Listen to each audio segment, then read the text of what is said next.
Hi friends, ಹೇಗಿದ್ದೀರಾ? ಎಲ್ಲರಿಗೂ Prisha and moms world ಚಾನಲಿಗೆ ಸ್ವಾಗತ. ಹಾಗೆ ನಾವು ನಾಳೆ ಕೃಷ್ಣ ಜನ್ಮಾಷ್ಟಮಿಯನ್ನು ಸೆಲೆಬ್ರೇಟ್ ಮಾಡ್ತಾ ಇದ್ದೀವಿ ನಮ್ಮ ಮನೆಯಲ್ಲಿ. ಹಾಗಾಗಿ ನನ್ನ ಮಗಳು ಮುಂಚಿನ ದಿವಸವೇ ಡ್ರೆಸ್ ಎಲ್ಲ ಹಾಕಿ ಈ ಥರ ರೆಡಿ ಆಗ್ಬೋದಾ ಅಂತ ಹೇಳಿ ಪ್ರಿಪೇರ್ ಆಗ್ತಾ ಇದ್ದಾಳೆ ನೋಡಿ. ಅವಳಿಗೆ ತುಂಬಾ ಇಷ್ಟ. ಹಾಗೆ ಅವಳಿಗೆ ಎವ್ರಿ ಇಯರ್ ನಾನು ಕೃಷ್ಣ ವೇಷವನ್ನು ಹಾಕ್ತೀನಿ.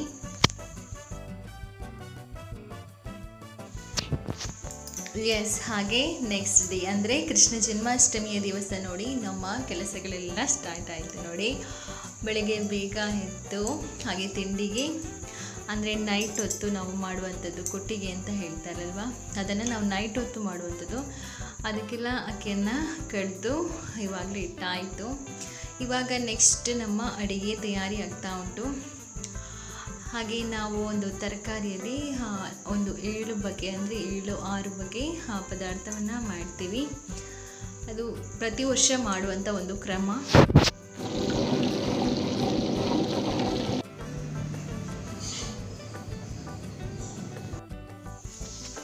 ಹಾಗೆ ಮಸಾಲ ಪದಾರ್ಥಗಳೆಲ್ಲ ರುಬ್ಬಿಟ್ಕೊಂಡಿದ್ದೀವಿ. ಕೆಲವೊಮ್ಮೆ ಕರೆಂಟೆಲ್ಲ ಕೈ ಕೊಡೋ ಚಾನ್ಸಸ್ ಇರುತ್ತಲ್ವ, ಹಾಗಾಗಿ ಸ್ವಲ್ಪ ಬೇಗನೆ ಮಸಾಲ ಪದಾರ್ಥವನ್ನು ರುಬ್ಬಿಟ್ಕೊಂಡ್ವಿ. ಹಾಗೆ ಇವಾಗ ವೆಜಿಟೇಬಲ್ಸ್ ಎಲ್ಲ ಕಟ್ ಮಾಡ್ತಾ ಇದ್ದೀವಿ.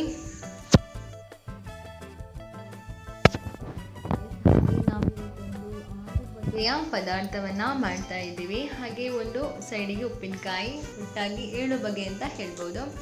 ಯಾಕಂದರೆ ಸಮವಾಗಿ ಇರಬಾರ್ದು ಅಂತ ಹೇಳ್ತಾರೆ. ಅಂದರೆ 6, 8 ಆ ಥರ ಇರಬಾರ್ದಂತೆ, ಬೆಸ ಸಂಖ್ಯೆಯಲ್ಲಿ ಪದಾರ್ಥಗಳು ಇರಬೇಕು ಅಂತ ಹೇಳ್ತಾರೆ.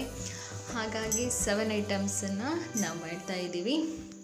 ಹಾಗೆ ಒಂದು ಪಾಯಸ ಕೂಡ ಆಗಲಿಕ್ಕುಂಟು. ಅನ್ನಕ್ಕೆ ಇವಾಗಲೇ ಇಟ್ಟಾಯಿತು. ಇವಾಗ ತರಕಾರಿಗಳನ್ನೆಲ್ಲ ಕಟ್ ಮಾಡಿ ಇನ್ನೇನು ಪದಾರ್ಥ ಮಾಡಲಿಕ್ಕೆ ಶುರು ಮಾಡೋದು.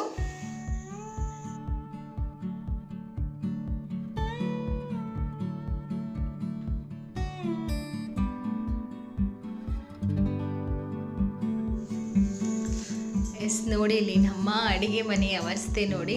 ಅದು ಹಾಗೆ ಅಲ್ವಾ, ಹಬ್ಬ ಹರಿದಿನಗಳಿಗೆಲ್ಲ ನಾವು ಪದಾರ್ಥ ಮಾಡೋ ಅಷ್ಟೊತ್ತಿಗೆ ಅಡುಗೆ ಮನೆ ಇದೇ ರೀತಿ ಇರುತ್ತೆ. ಅದೆಲ್ಲ ಕ್ಲೀನ್ ಮಾಡಿ ಪದಾರ್ಥ ಎಲ್ಲ ಮಾಡಿ ಅನಂತರ ಕ್ಲೀನ್ ಮಾಡೋ ಅಷ್ಟೊತ್ತಿಗೆ ಸಾಕಾಗಿ ಹೋಗಿರುತ್ತೆ. ಇವಾಗ ಒಂದೊಂದೇ ಐಟಮ್ಸ್ ಆಗ್ತಾ ಉಂಟು. ಹಾಗೆ ನೋಡಿ, ನನ್ನ ಮಗಳು ಒಂದು ಕಡೆಯಲ್ಲಿ ಹಠ ಮಾಡ್ತಾ ಇದ್ದಾಳೆ. ಅವಳಿಗೆ ಕೃಷ್ಣ ವೇಷ ಹಾಕಬೇಕು ಅಂತೇಳಿ. ನಾನು ಇಲ್ಲಿ ಪದಾರ್ಥ ಮಾಡೋದು ಬೇಡ ಅಂದೆ, ಕೃಷ್ಣ ವೇಷ ಹಾಕು ಅಂತೇಳಿ ಕೋಪದಲ್ಲಿ ಹೋಗಿ ಸೋಫಾ ಮೇಲೆ ಮಲ್ಕೊಂಡಿದ್ದಾಳೆ ನೋಡಿ.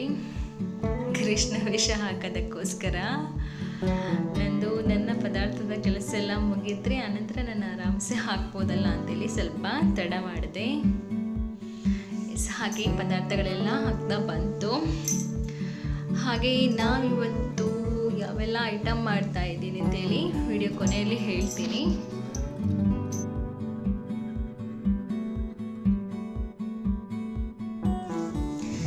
ಫೈನಲಿ ಪದಾರ್ಥ ಎಲ್ಲ ಆಯಿತು.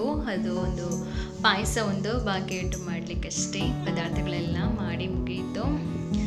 ಹಾಗೆ ಪದಾರ್ಥ ಮಾಡೋ ಅಷ್ಟೊತ್ತಲ್ಲಿ ಸಾಕಾಗೋಯ್ತು. ಅದು ಹಾಗೆ ಅಲ್ವಾ, 1-2 ಬಗೆ ಆದರೂ ಸಿಂಪಲ್ಲಾಗಿ ಮಾಡಿಬಿಡ್ಬೋದು. ಸ್ವಲ್ಪ ಜಾಸ್ತಿ ಐಟಮ್ ಇದ್ದರೆ ಸ್ವಲ್ಪ ಕಷ್ಟ ಆಗುತ್ತೆ, ಬಟ್ ಏನೋ ಒಂಥರ ಖುಷಿ, ಹಬ್ಬ ಅಲ್ವಾ. ಹಾಗೆ ನೋಡಿ, 1 ರೌಂಡ್ ಪಾತ್ರೆ ತೊಳೆದಾಯಿತು, ಇನ್ನೂ ಕೂಡ ಸ್ವಲ್ಪ ಇದೆ. ಫೈನಲಿ ಇವಾಗ ಪಾಯಸ ಕೂಡ ರೆಡಿ ಆಯಿತು. ನಾವು ಕೃಷ್ಣ ಜನ್ಮಾಷ್ಟಮಿಗೆ ಹೆಸರುಬೇಳೆ ಪಾಯಸ ಮಾಡ್ತೀವಿ. ನೆಕ್ಸ್ಟ್ ನಾಳ್ದು ಗಣೇಶ ಚತುರ್ಥಿಗೆ ಕಡಲೆಬೇಳೆ ಪಾಯಸ. ಅದೇನೋ ಸಂಪ್ರದಾಯ ಅಂತ ಹೇಳ್ತಾರೆ.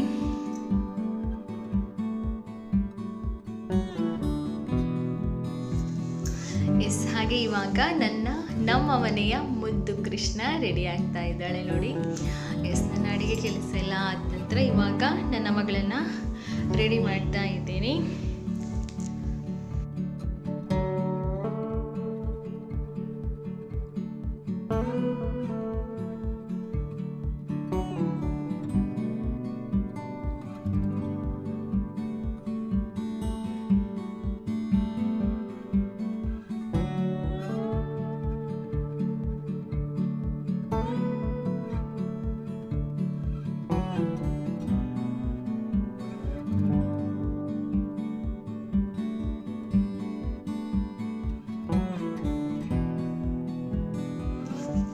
ಪ್ರತಿ ವರ್ಷ ನನ್ನ ಮಗಳಿಗೆ ನಾನು ಕೃಷ್ಣ ವೇಷವನ್ನು ಹಾಕ್ತೀನಿ. ಹಾಗೆ ನಮ್ಮ ಕೃಷ್ಣ ಜನ್ಮಾಷ್ಟಮಿಗೆ ಅವಳಿಗೆ ಕೃಷ್ಣ ವೇಷ ಹಾಕಿ ಅವಳನ್ನು ನೋಡೋದೇ ಒಂಥರ ಖುಷಿ. ಏನೋ ನಮ್ಮ ಮನೆಗೆ ಕೃಷ್ಣ ಬಂದ್ಬಿಟ್ಟಿದ್ದಾನೇನೋ ಅನ್ನೋವಂಥ ಖುಷಿ ಆಗುತ್ತೆ.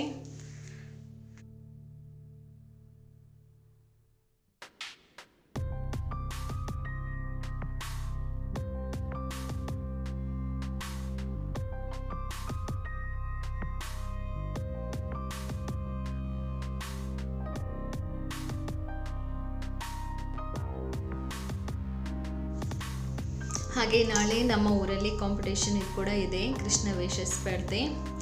ಹಾಗೆ ಅಲ್ಲಿ ಕೂಡ ಕರ್ಕೊಂಡು ಹೋಗ್ಲಿಕ್ಕಿದೆ. ಹಾಗೆ ಆ ವಿಡಿಯೋವನ್ನು ನಾಳೆ ನಿಮ್ಮ ಜೊತೆ ಶೇರ್ ಮಾಡ್ತೀನಿ.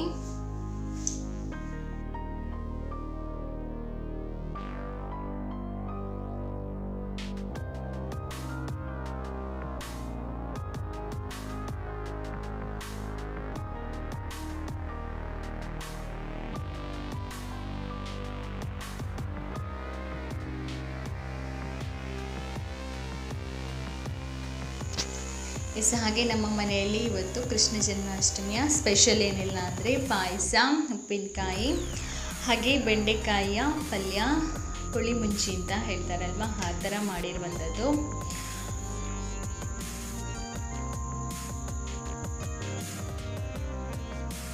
ಊರಿನ ಬೆಂಡೆಕಾಯಿ ಅದು ತುಂಬ ಟೇಸ್ಟಿಯಾಗಿರುತ್ತೆ.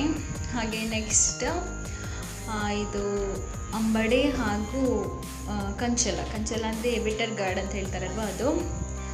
ಹಾಗೆ ಸ್ವಲ್ಪ ಬೆಲ್ಲ ಹಾಕಿ ಮಾಡಬೇಕು, ಇಲ್ಲದಿದ್ದರೆ ಸ್ವಲ್ಪ ಕಹಿ ಅನಿಸುತ್ತೆ. ಹಾಗೆ ನೆಕ್ಸ್ಟ್ ಇದು ಬಂದು ಸೌತೆಕಾಯಿ ಸಾಂಬಾರ್.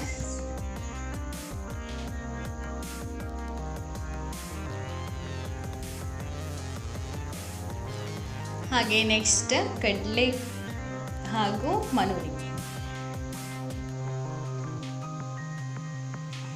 ಹಾಗೆ ಇದು ಮೊಳಕೆ ಕಟ್ಟಿರುವಂಥ ಹೆಸರು ಕಾಳಿನ ಪಲ್ಯ. ಹಾಗೆ ಇದು ಪದಪೆ ಅಂತ ಹೇಳ್ತಾರೆ, ಅದು ಆ್ಯಕ್ಚುಲಿ ನನಗೆ ವರ್ಡ್ಸ್ ಅದ್ರದ್ದು ಗೊತ್ತಿಲ್ಲ ಕರೆಕ್ಟ್ ಆದ ಪದ. ಪದಪೆ, ಆ ಪದಪೆಯ ಸುಕ್ಕ. ಹಾಗೆ ಇಷ್ಟು ಐಟಮ್ ನಾವಿವತ್ತು ಕೃಷ್ಣ ಜನ್ಮಾಷ್ಟಮಿಗೆ ಮಾಡಿರುವಂಥ ಅಡುಗೆ. ಹಾಗೆ ಇದರ ಜೊತೆಗೆ ಅನ್ನ,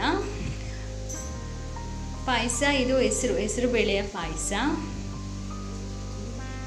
ಹಾಗೆ ಇವಾಗ ಮಾವ ಹಾಗೂ ಹಸ್ಬೆಂಡ್ ಬಂದರು, ಪೂಜೆ ಎಲ್ಲ ಮುಗಿಸಿ ಇವಾಗ ನಾವು ಊಟಕ್ಕೆ ಕೂತ್ಕೊಂಡ್ವಿ.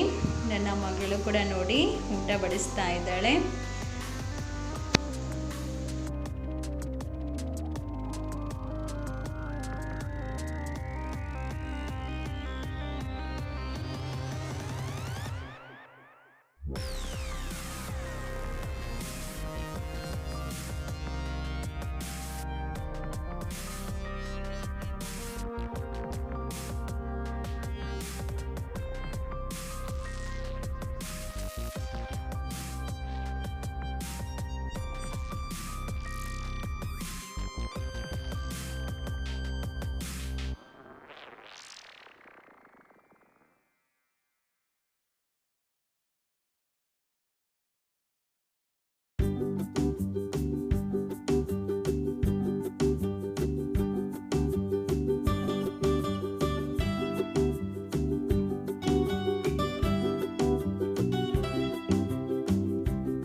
ಹಾಗೆ ಇವಾಗ ಎಲ್ಲರೂ ಒಟ್ಟಾಗಿ ಕೂತು ಊಟ ಮಾಡ್ತಾ ಇದ್ದೀವಿ. ಊಟ ಆದ ನಂತರ ಕೊಟ್ಟಿಗೆ ಕಟ್ಟಿ ತಿಂಡಿ ಮಾಡಲಿಕ್ಕೊಂಡು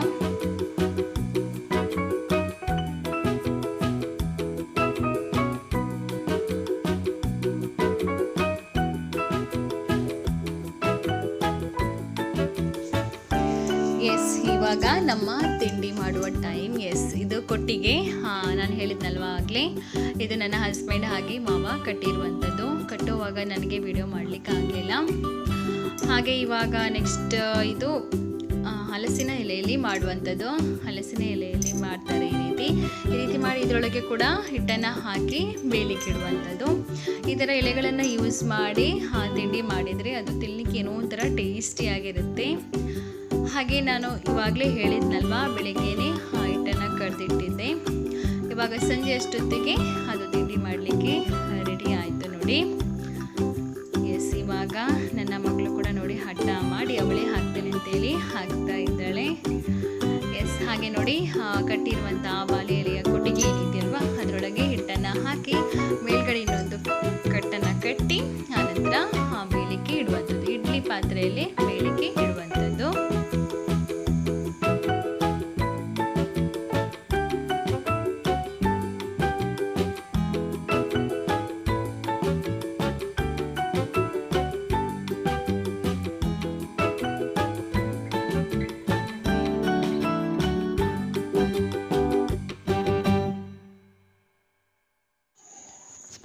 ಎಸ್, ಹಾಗೆ ಹೀಗೆ ಕಟ್ಟಿಟ್ಟಿರುವಂತಹ ಕೊಟ್ಟಿಗೆಯನ್ನು ಬೇಯಿಸಿದರೆ ನಮ್ಮ ಕೊಟ್ಟಿಗೆ ತಿಂಡಿ ರೆಡಿ ಆಗುತ್ತೆ. ಹಾಗೆ ನನ್ನ ಈ ಸಣ್ಣ ವಿಡಿಯೋವನ್ನು ಇಲ್ಲಿಗೆ ಎಂಡ್ ಮಾಡ್ತಾ ಇದ್ದೀನಿ. ನಮ್ಮ ಈ ಕೃಷ್ಣ ಜನ್ಮಾಷ್ಟಮಿಯ ವಿಡಿಯೋ ನಿಮಗೆ ಇಷ್ಟ ಆಗಿದ್ದಲ್ಲಿ ಒಂದು ಲೈಕ್ ಕೊಡಿ, ಹಾಗೆ ಶೇರ್ ಮಾಡಿ. Thank you. ಹಾಗೆ ಎಲ್ಲರಿಗೂ ಕೃಷ್ಣ ಜನ್ಮಾಷ್ಟಮಿಯ ಶುಭಾಶಯಗಳು.